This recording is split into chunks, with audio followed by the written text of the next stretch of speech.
Welcome back to my new vlog. ಎಲ್ಲರೂ ಚೆನ್ನಾಗಿದ್ದೀರಾ ಅನ್ಕೋತೀನಿ. ನಾನೇ ನಿಮ್ಮ ಮಾಸ್ಟರ್ ಅಭಯ್. ಇವತ್ತು ಚಿಕನ್ ಬಿರಿಯಾನಿ ಮತ್ತು ಚಿಲ್ಲಿ ಚಿಕನ್ ಹೆಂಗೆ ಮಾಡೋದು ಅಂತ ತೋರಿಸ್ತಿದ್ದೀನಿ. ಬನ್ನಿ ಅಲ್ಲೇ ಸಿಗೋಣ ಡೈರೆಕ್ಟ್. ಫ್ರೆಂಡ್ಸ್, ಇವಾಗ ಇದು ಚಿಕನ್ ಇವಾಗ ಇದಕ್ಕೆ ಮೊದಲು ನೀಟಾಗಿ ಕಲಿಸ್ಕೋಬೇಕು. ಕಲ್ಸಕ್ಕೆ ಏನೇನು ಹಾಕ್ಬೇಕಂತ ತೋರಿಸ್ತೀನಿ. ಸೊ ಫಸ್ಟು ಒಂದು 1/4 ಚಮಚ ಇಷ್ಟೇ ಶುಂಠಿ ಬೆಳ್ಳುಳ್ಳಿ ಪೇಸ್ಟ್ ಹಾಕೋಣ. ಮನೆಯಲ್ಲೇ ಮಾಡಿದ್ದು ಶುಂಠಿ ಬೆಳ್ಳುಳ್ಳಿ ಪೇಸ್ಟು. ಆಮೇಲೆ ಉಪ್ಪು ಹಾಕೋಣ. ಇವು ಕಲಿಸ್ಬೇಕಾದ್ರೆ ಚಿಕನ್ಗೆ ಎಷ್ಟು ಬೇಕೋ ಅಷ್ಟು ಮಾತ್ರ ಉಪ್ಪು ಹಾಕ್ಬೇಕು. ಆಮೇಲೆ ರೈಸ್ಗೆ ಎಷ್ಟು ಬೇಕೋ ಅಷ್ಟು ಉಪ್ಪು ಹಾಕಬೇಕು. ಇವಾಗ ನೋಡಿ, ನಾನು ರುಚಿಗೆ ತಕ್ಕಷ್ಟು ಉಪ್ಪು ಹಾಕ್ತಿದ್ದೀನಿ. ಚಿಕನ್ಗೆ ಇಟ್ಕೊಳ್ಳೋ ಅಷ್ಟು ಸಾಕು ಉಪ್ಪು. ಆಮೇಲೆ ಆಯಿಲ್, ಯಾವ್ದಾದ್ರು ಆಯಿಲ್ ಈ ಥರ ಯಾವ್ದಾದ್ರು ಒಂದು 3 ಸ್ಪೂನ್ ಹಾಕಿದ್ರೆ ಸಾಕು. ಸೊ ಇವಾಗ ನೀವು ಎಣ್ಣೆ ಚೆನ್ನಾಗಿರೋದು, ಇವಾಗ ಗ್ರೌಂಡ್ ನಟ್ ಆಯಿಲ್ ಇಲ್ಲ ಅಂತ ಅಂದರೆ ಫ್ರೀಡಮು, ಸನ್ಪ್ಯೂರೋ ಏನಾರು ಹಾಕಿ, ಅದರಲ್ಲಿ ನಿಮಗೆ ಟೇಸ್ಟ್ ಚೆನ್ನಾಗಿ ಬರುತ್ತೆ. ಇದಕ್ಕೆ ಅರಿಶಿನ ಪುಡಿ ಹಾಕೋಣ. ಒಂದು ಸ್ವಲ್ಪ ಹಾಕಬೇಕು, ಯಾಕೆಂತಂದರೆ ಚಿಕನ್ಗೆ ತೊಳಿಬೇಕಾದ್ರೆ ಹಾಕಿರ್ತೀವಿ, ಇಲ್ಲ ತುಂಬ ಬಿರಿಯಾನಿ ರೆಡ್ ಆಗಲ್ಲ, ಆಮೇಲೆ ಅರಿಶಿನ ಕಲರ್ ಬಂದುಬಿಡುತ್ತೆ. ಸೊ ಇವಾಗ ನಾನು ಯೂಸ್ ಮಾಡೋದು ಈ ತೇಜುದು. ಚೆನ್ನಾಗಿರುತ್ತೆ, ಇದು ಸ್ಪಾನ್ಸರ್ಡ್ ಅಲ್ಲ, ಟೇಸ್ಟ್ ಚೆನ್ನಾಗಿರುತ್ತೆ ಅಂದ್ಬಿಟ್ಟು ಯೂಸ್ ಮಾಡ್ತೀನಿ. ಸೊ ಇದನ್ನು ನಾವು ಚೂರೇ ಚೂರು ಹಾಕೋಬೇಕು. ನೋಡಿ, ಸ್ವಲ್ಪ ತೇಜು ಬಿರಿಯಾನಿ ಮಸಾಲ ಅಂತ ಇದನ್ನು ಇಷ್ಟೇ ಹಾಕ್ಕೊಳ್ಬೇಕು. ಆಮೇಲೆ ನಾವು ಮಿಕ್ಕಿದ್ದು ರೈಸ್ಗೆ ಹಾಕಬೇಕು. ರೈಸ್ಗೆ ಹಾಕ್ಬೇಕಾದ್ರೆ ನಿಮಗೆ ತೋರಿಸ್ತೀನಿ. ಸೊ ನೆಕ್ಸ್ಟ್ ಇದು ಗರಂ ಮಸಾಲ ಇಷ್ಟು ಅನ್ನೋದು. ಇವಾಗ ಇದನ್ನು ಸ್ವಲ್ಪ ಹಾಕೊಳ್ಳೋಣ. ಸ್ವಲ್ಪ ಗರಂ ಮಸಾಲ. ಇವಾಗ ಚಿಕನ್ಗೆ ಎಷ್ಟು ಬೇಕೋ ಅಷ್ಟು ತಕ್ಕಾಗಿ ನಿಮ್ಮ ಪ್ರಕಾರ ಹಾಕೊಳ್ಳಿ. ನಾನೊಂದು ಅಂದಾಜು ಮೇಲೆ ಹಾಕಿದ್ದೀನಿ. ಸೊ ಇವಾಗ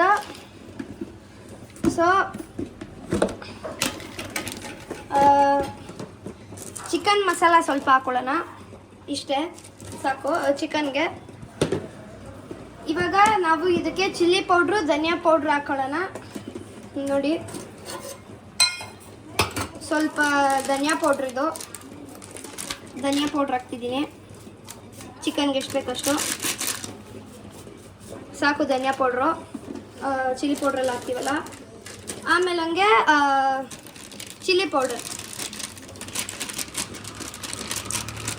ಸಾಕು. ಖಾರಕ್ಕೆ ಇಷ್ಟು ಹಾಕಿದ್ರೆ ಸಾಕು. ಆಮೇಲೆ ಇನ್ನು ಚಿಕನ್ಗೆ ಇಷ್ಟು ಸಾಕು. ಆಮೇಲೆ ರೈಸಿಗೆ ಹಾಕೊಳ್ಳೋಣ.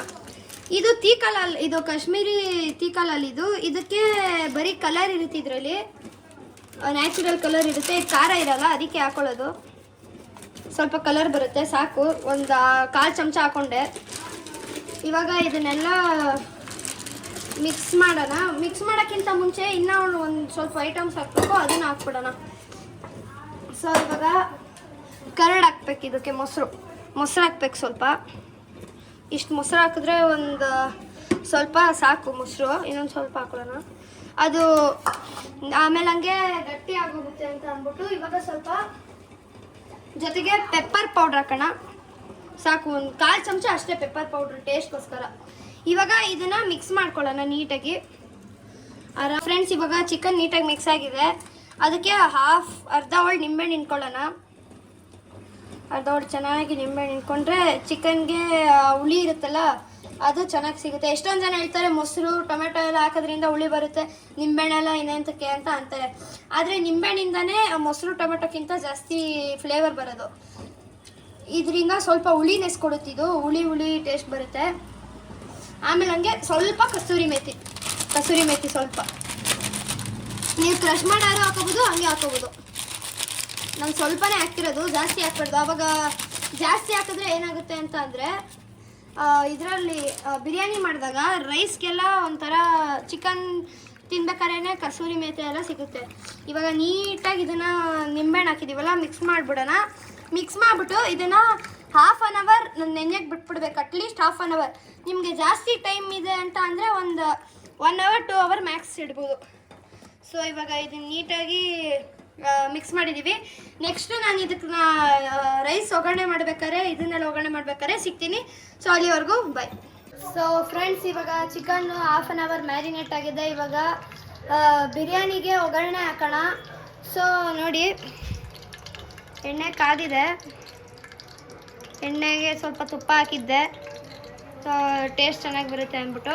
ಇಲ್ಲಿ ನೋಡಿ, ಇವಾಗ ಒಗ್ಗರಣೆಗೆ ಏನೇನು ಹಾಕೋಬೇಕು ಅಂತಂದರೆ ಚಕ್ಕೆ, ಮೊರಾಠಿ ಮೊಗ್ಗು, ಇದರಲ್ಲಿ ದೊಡ್ಡದೊಂಥರ ಬರುತ್ತೆ, ಚಿಕ್ಕದೆರಡು ಬರುತ್ತೆ. ಆಮೇಲೆ ಹಂಗೆ ಒಂದು ಸ್ಟಾರ್ ಅನಾನಸುವ, ಸ್ವಲ್ಪ ಕಲ್ಲು ಹೂವು, ಆಮೇಲೆ ಹಂಗೆ ಇದು ಕಸ್ತೂರಿ ಮೇಥಿ, ಇಷ್ಟನ್ನು ಹಾಕೊಳ್ಳೋಣ.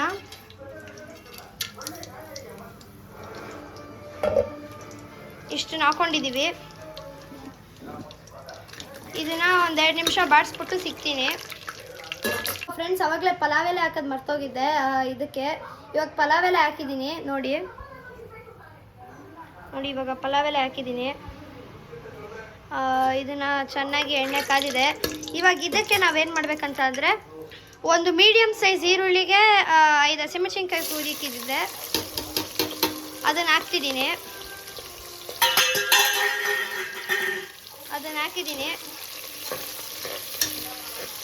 ಇವಾಗ ಇದನ್ನು ಚೆನ್ನಾಗಿ ಮಿಕ್ಸ್ ಮಾಡೋಣ. ಈ ಥರ ಚೆನ್ನಾಗಿ ಫ್ರೈ ಆಗಬೇಕು. ಈ ಥರ ಫ್ರೈ ಆಗ್ತಾ ಇದ್ರೆ ನಿಮಗೆ ಅದೊಂದು ಅರೋಮಾ ಬಂದರೆ ಅದು ಚೆನ್ನಾಗಿ ಫ್ರೈ ಆಗ್ತಿದೆ ಅಂತ. ಈರುಳ್ಳಿನ ಚೆನ್ನಾಗಿ ಫ್ರೈ ಮಾಡಿ ಇದಕ್ಕೆ ಚಿಕನ್ ಹಾಕಬೇಕು. ಚಿಕನ್ ಹಾಕ್ಬೇಕಾದ್ರೆ ಸಿಗ್ತೀನಿ. ಸೊ ಫ್ರೆಂಡ್ಸ್, ಇವಾಗ ಈರುಳ್ಳಿ ಚೆನ್ನಾಗಿ ಫ್ರೈ ಆಗಿದೆ, ತೋರಿಸ್ತೀನಿ ನೋಡಿ ನಿಮಗೆ. ಈರುಳ್ಳಿ ಚೆನ್ನಾಗಿ ಫ್ರೈ ಆಗಿದೆ. ಈ ಥರ ನೀಟಾಗಿ ಮಿಕ್ಸ್ ಮಾಡಿಕೊಂಡು ಇದಕ್ಕೆ ಸ್ವಲ್ಪ ಶುಂಠಿ ಬೆಳ್ಳುಳ್ಳಿ ಪೇಸ್ಟ್ ಹಾಕೊಳ್ಳೋಣ. ಪೇಸ್ಟ್ ಹಾಕ್ಕೊಂಡು ಹಿಂಗೆ ಚೆನ್ನಾಗಿ ಮಿಕ್ಸ್ ಮಾಡಬೇಕು. ಈ ಥರ ಚೆನ್ನಾಗಿ ಮಿಕ್ಸ್ ಮಾಡಿ ಒಂದು 10 ಸೆಕೆಂಡ್ ಹಿಂಗೆ ಫ್ರೈ ಮಾಡಿಕೊಂಡು ಟೊಮೆಟೊ ನೋಡಿ, ಒಂದೇ ಒಂದು ತೊಗೊಂಡಿದ್ದೆ ದಪ್ಪದು. ಫಾರಮ್ ಟೊಮೆಟೊ ಇಲ್ಲ ನಾಟಿ ಟೊಮೆಟೊ ಆದರೆ ದಪ್ಪದ ಅರ್ಧ ತೊಗೊಳ್ಳಿ. ಫಾರಮ್ ಟೊಮೆಟೊ ಆದರೆ ಒಂದು ಫುಲ್ ತೊಗೊಳ್ಳಿ. ಯಾಕೆ ಅಂತಂದರೆ ನಾಟಿ ಟೊಮೆಟೊದಲ್ಲಿ ಹುಳಿ ಜಾಸ್ತಿ ಇರುತ್ತೆ. ಫಾರಮ್ ಟೊಮೆಟೊದಲ್ಲಿ ಹುಳಿ ಏನಾಗುತ್ತೆ, ಮೇಂಟೈನ್ ಆಗುತ್ತೆ. ಇವಾಗ ಇದು ಚೆನ್ನಾಗಿ ಫ್ರೈ ಆಗಿದೆ. ಇವಾಗ ಇದಕ್ಕೆ ಚಿಕನ್ ಹಾಕಬೇಕು. ನೆಕ್ಸ್ಟು ಇದು ಚೆನ್ನಾಗಿ ಫ್ರೈ ಆಗಲಿ. ಇದಕ್ಕೊಂದು ಅರಿಶಿನ ಪುಡಿ ಮತ್ತು ಉಪ್ಪು ಹಾಕಬೇಕು. ಅದನ್ನ ಹಾಕ್ಬಿಟ್ಟು ಚಿಕನ್ ಹಾಕ್ಬೇಕಾದ್ರೆ ನಿಮಗೆ ಸಿಗ್ತೀನಿ. ಫ್ರೆಂಡ್ಸ್, ಇವಾಗ ಚಿಕನ್ ಇದಕ್ಕೆ ಟೊಮೆಟೊ ಮಾಡಿದ್ವಲ್ಲ, ಅದಕ್ಕೆ ಅರಿಶಿನ ಹಾಕಿದ್ದೆ. ಅದನ್ನು ಚೆನ್ನಾಗಿ ಫ್ರೈ ಮಾಡಿ ಇವಾಗ ಚಿಕನ್ ಹಾಕಿದ್ದೆ. ಚಿಕನಲ್ಲಿ ಮಸಾಲೆ ಇರುತ್ತಲ್ಲ, ಅದು ಇವಾಗ ಪಾತ್ರೆಗೆ ಅಂಟ್ಕೊಂಡಿರುತ್ತಲ್ಲ, ಅದನ್ನು ನೀರು ಹಾಕಿ ಇವಾಗ ನಾನು ನೀರು ಹಾಕಿದ್ದೀನಿ ನೋಡಿ. ಅದಕ್ಕೆ ನೀರು ಹಾಕಿದ್ದೆ, ಅದಕ್ಕೆ ಸ್ವಲ್ಪ ನೀರು ಥರ ಆಗಿದೆ. ಸೊ ಇದನ್ನು ಒಂದು 10 ನಿಮಿಷ ಚೆನ್ನಾಗಿ ಫ್ರೈ ಆಗಕ್ಕೆ ಬಿಟ್ಬಿಡ್ಬೇಕು. ನಾವು ನೋಡೋಂಗೆ ಇಲ್ಲ 10 ನಿಮಿಷದವರೆಗೂ. ಆಮೇಲೆ ಹಂಗೆ ಮಸಾಲೆ ಪುಡಿ ಎಲ್ಲ ಹಾಕೋಬೇಕು. ಇವಾಗ 10 ನಿಮಿಷ ಲಿಡ್ ಮುಚ್ಚಿಬಿಡ್ತೀನಿ. 10 ನಿಮಿಷ ಆದಮೇಲೆ ಚಿಕನ್ ಬೇಯುತ್ತಲ್ಲ, ಆವಾಗ ತೋರಿಸ್ತೀನಿ ನಿಮಗೆ. ಸೊ ಫ್ರೆಂಡ್ಸ್, ಇವಾಗ ಚಿಕನ್ನು ಚೆನ್ನಾಗಿ ಬೆಂದಿದೆ ನೋಡಿಬೋದು. ತೋರಿಸ್ತೀನಿ ತಡೀರಿ. ನೋಡಿ, ಚಿಕನ್ ನೀಟಾಗಿ ನೀರೆಲ್ಲ ಇಟ್ಕೊಂಡಿದೆ. ಆವಾಗಲೇ ನಾವು ಚಿಕನ್ಗೆ ಏನೇನು ಪೌಡ್ರ್ ಹಾಕಿದ್ವು ಮ್ಯಾರಿನೇಟ್ ಮಾಡೋಕ್ಕೆ. ಇವಾಗ ರೈಸ್ಗೆ ಹಾಕೊಳ್ಳೋಣ. ಸೊ ಉರಿ ಕಮ್ಮಿ ಮಾಡಿದ್ದೀನಿ ಇವಾಗ. ಸೊ ಸ್ವಲ್ಪ ಚಿಕನ್ ಮಸಾಲ ಹಾಕ್ಕೊಬಿಡೋದು. ಚಿಕನ್ ಮಸಾಲೆಯಿಂದ ಬಿರಿಯಾನಿದು ಏನು ಬರುತ್ತೆ, ಚಿಕನ್ಗೆ ಏನು ಟೇಸ್ಟ್ ಇರುತ್ತೆ, ಅದು ಚೆನ್ನಾಗಿರುತ್ತೆ. ಇವಾಗ ಕಾಶ್ಮೀರಿ ತೀಖಾ ಲಾಲು, ಅದೇ ಎವರೆಸ್ಟ್ ತೀಖಾ ಲಾಲ್ ಬರುತ್ತಲ್ಲ ಅದು. ಇವಾಗ ಎವರೆಸ್ಟ್ ತೀಖಾ ಲಾಲ್ ಹಾಕಿದ್ದೀನಿ. ಇದಕ್ಕೆ ಸ್ವಲ್ಪ ಧನಿಯಾ ಪುಡಿ ಹಿಂಗೆ ಸ್ವಲ್ಪ ಹಾಕ್ಬಿಟ್ಟು, ಆಮೇಲೆ ಸ್ವಲ್ಪ ಗರಂ ಮಸಾಲ ನೋಡಿ, ಸ್ವಲ್ಪ ಗರಂ ಮಸಾಲ ಹಾಕೊಳ್ಳೋಣ. ನೋಡಿ, ಸ್ವಲ್ಪ ಗರಂ ಮಸಾಲ ಹಾಕೊಂಡಿದ್ದೀನಿ. ಗರಂ ಮಸಾಲನೇ ಟೇಸ್ಟ್ ಕೊಡೋದು ಬಿರಿಯಾನಿಗೆ. ಇವಾಗ ಖಾರಕ್ಕೆ ತಕ್ಕಾಗೆ ನಿಮ್ಮ ಮನೆಗೆ ಎಷ್ಟು ಸೆಟ್ ಆಗುತ್ತೋ ಅಷ್ಟು ತಕ್ಕಾಗಿ ಖಾರ ಪುಡಿ ಹಾಕೊಳ್ಳಿ. ನಮ್ಮ ಮನೆ ಪ್ರಕಾರ ಸ್ವಲ್ಪ ನಾವು ಕಮ್ಮಿನೇ ಸ್ಪೈಸಿ ತಿನ್ನೋದು, ಅದಕ್ಕೆ ಜಾಸ್ತಿ ಹಾಕೋತಿಲ್ಲ ಅಷ್ಟೇ. ಇವಾಗ ಇದನ್ನು ಚೆನ್ನಾಗಿ ಮಿಕ್ಸ್ ಮಾಡಬೇಕು, ಪುರಿನ ಜೋರು ಮಾಡಿಕೊಂಡು. ಇವಾಗ ಇದಕ್ಕೆ ಏನು ಮಾಡ್ಬೇಕಂತ ಅಂದರೆ, ಇವಾಗ ಇದು ಹಾಕ್ತಿರುತ್ತಲ್ಲ, ಆವಾಗ ಸ್ವಲ್ಪ ಮೊಸರು ಹಾಕೋಬಿಡ್ಬೇಕು. ಮೊಸರಿಂದ ಏನಾಗುತ್ತಂತ ಅಂದರೆ, ಮಸಾಲೆ ಇರುತ್ತಲ್ಲ ಅದು ಮೊಸರಿಂದ ಟೇಸ್ಟ್ ಚಿಕನ್ಗಿನ್ನ ಚೆನ್ನಾಗಿ ಹಿಡಿಯುತ್ತೆ, ಆಮೇಲೆ ರೈಸ್ಗೂ ಚೆನ್ನಾಗಿ ಹಿಡಿಯುತ್ತೆ. ಸೊ ಇವಾಗ ಇದು ಮೊಸರು ಹಾಕಿದ್ದೀವಿ ಅಲ್ವಾ, ಇವಾಗ ಇದನ್ನು ಮುಚ್ಚಿಟ್ಬಿಡ್ಬೇಕು. ಇವಾಗ ನೋಡಿ ಚೆನ್ನಾಗಾಗಿದೆ. ಇದನ್ನ ಮುಚ್ಚಿಟ್ಬಿಡ್ತೀನಿ. ಅಕ್ಕಿ ಹಾಕ್ಬೇಕಾದ್ರೆ ನಿಮಗೆ ಸಿಗ್ತೀನಿ ಫ್ರೆಂಡ್ಸ್. ಇವಾಗ 1 kg ಅಕ್ಕಿಗೆ 1 kg ಚಿಕನ್ಗೆ 2 ಪಾವ್ ರೈಸ್ ಹಾಕೊಂಡಿದ್ದೀವಿ.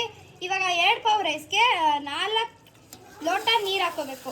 ನಿಮ್ಮ ಪ್ರಕಾರ ಎಷ್ಟು 4 ಲೋಟ ನೀರು ಹಾಕೋಬೇಕು. ನೀವು ಸ್ವಲ್ಪ ನೀರು ಅಂದರೆ ಸ್ವಲ್ಪ ಮುದ್ದೆ ಥರ ಬರುತ್ತೆ ಜಾಸ್ತಿ ನೀರು ಹಾಕೋಬಿಟ್ರೆ. ಇವಾಗ 4 ಲೋಟ ನೀರು ಹಾಕ್ತಿದ್ದೀನಿ ನೋಡಿ ಅಷ್ಟೇ. ಇವಾಗ ಇದನ್ನು ಚೆನ್ನಾಗಿ ಮಿಕ್ಸ್ ಕೊಟ್ಬಿಡೋದು. ನೋಡಿ ಎಷ್ಟು ಚೆನ್ನಾಗಿ ಕಾಣ್ತಿದೆ. ಆಹಾ ಸೂಪರ್. ಇವಾಗ ಇದಕ್ಕೆ ಒಂದು ಅರ್ಧ ನಿಂಬೆಹಣ್ಣು ಹೋಳು ಹಾಕೊಳ್ಳೋಣ. ಇದು ನೋಡು. ಸೊ ಫ್ರೆಂಡ್ಸ್ ಇವಾಗ ನಿಂಬೆಹಣ್ಣು ನಿಂತಿದ್ದೀವಿ. ಅರ್ಧ ಹೋಳು ನೋಡಿ, ಅರ್ಧ ಹೋಳು ಪೂರ್ತಿ ಹಿಂಡ್ಕೋಬೇಕು ನೀವು. ಅರ್ಧ ಹೋಳು ಹಿಂಗೆ ನೀಟಾಗಿ ಹಿಂಡ್ಕೊಂಡಾದ್ಮೇಲೆ ಅರ್ಧ ಟೀ ಸ್ಪೂನ್ ಸಾಂಬಾರ್ ಪುಡಿದು ಒಂದು ಇದು ಮಾಡ್ತೀನಿ, ಏನಂತಾರೆ ಒಂದು ವಿಡಿಯೋ ಮಾಡ್ತೀನಿ ಸಾಂಬಾರ್ ಪುಡಿ ಹೆಂಗೆ ಮಾಡೋದು ಅಂತ ಅಂದ್ಬಿಟ್ಟು. ಮನೆಯಲ್ಲೇ ಹೋಮ್ ಮೇಡ್ ಸಾಂಬಾರ್ ಪುಡಿ ತುಂಬ ಚೆನ್ನಾಗಿರುತ್ತೆ ಸಾಂಬಾರ್ಗಳಿಗೆ. ಇವಾಗ ಈ ಥರ ಬಿರಿಯಾನಿಗಳಿಗೆ ಸ್ವಲ್ಪ ಚಿಕನ್ ಫ್ರೈ ಎಲ್ಲ ಮಾಡಿದಾಗ ಚೆನ್ನಾಗಿರುತ್ತೆ. ಸೊ ಇವಾಗ ಇದನ್ನೊಂದು ಮಿಕ್ಸ್ ಮಾಡಿ ಅಕ್ಕಿ ಬೆಂದಾದ್ಮೇಲೆ ನಿಮಗೆ ತೋರಿಸ್ತೀನಿ ರೈಸ್ ಆದಾಗ. ಸೊ ಮುಚ್ಚಿಕ್ಬಿಡೋಣ, ಬಿಟ್ಬಿಡೋಣ ಇದು ನೀಟಾಗಿ ಬೇಯಲಿ. ಸೊ ಫ್ರೆಂಡ್ಸ್ ಬಿರಿಯಾನಿ ಇವಾಗ ಹಾಫ್ ಕುಕ್ ಆಗಿದೆ. ಇವಾಗ ಇದನ್ನು ಲೋ ಫ್ಲೇಮಿಂದ ಚಿಕ್ಕ ಫ್ಲೇಮಿಗೆ ಮಾಡೋಣ, ಅಂದರೆ ಲೋ ಫ್ಲೇಮಿಗೆ ಮಾಡೋಣ. ಹೈ ಫ್ಲೇಮಲ್ಲಿ ಇತ್ತು ಸಾರಿ. ಸೊ ಇವಾಗ ಇದನ್ನು ಮುಚ್ಚಿಬಿಟ್ಟು ಅಕ್ಕಿ ರೈಸ್ ಆಗೋವರೆಗೂ ಬೇಯಲಿ. ಆಮೇಲೆ ನಿಮ್ಮನ್ನ ಸಿಗ್ತೀನಿ ನಿಮ್ಮ ಜೊತೆ. ಇವಾಗ ತೋರಿಸ್ತೀನಿ. ಆವಾಗಲೇ ನಿಮಗೆ ಬಿರಿಯಾನಿ ಹಾಫ್ ಕುಕ್ ಆಗಿದ್ದಾಗ ತೋರಿಸಿದ್ದೆ. ಇವಾಗ ಫುಲ್ ಕುಕ್ ಆಗಿದೆ ನೋಡಿ. ಆಹಾ ಏನು ತೆಗ್ದಿದ ತಕ್ಷಣ ಏನು ಸ್ಮೆಲ್ ಗೊತ್ತಾ ಫ್ರೆಂಡ್ಸ್? ಬಿಸಿ ಬಿಸಿ ಬಿರಿಯಾನಿ, ಸೂಪರ್ ಬಿಸಿ ಬಿಸಿ ತಿನ್ನೋಕ್ಕೆ. ನೋಡಿ ಚಿಕನ್ ಪೀಸ್ ಒಂದೊಂದು ಎಷ್ಟು ಚೆನ್ನಾಗಿ ಬೆಂದಿದೆ ಅಂತ ನೋಡಿ, ಚೆನ್ನಾಗಾಗಿದೆ. ನೀಟಾಗಿ ಹಿಂಗೊಂದು ಮಿಕ್ಸ್ ಮಾಡ್ಕೋಬೇಕು ಬಿರಿಯಾನಿ ಆದಮೇಲೆ. ಸೊ ನೀವು ಈ ಥರ ಟ್ರೈ ಮಾಡ್ಕೋಬೋದು. ಸೊ ಮನೆಯಲ್ಲಿ ಮಾಡಿ ಹೇಗಿತ್ತು ಅಂತ ತಿಳಿಸಿ. ಸರಿ ಬಾಯ್.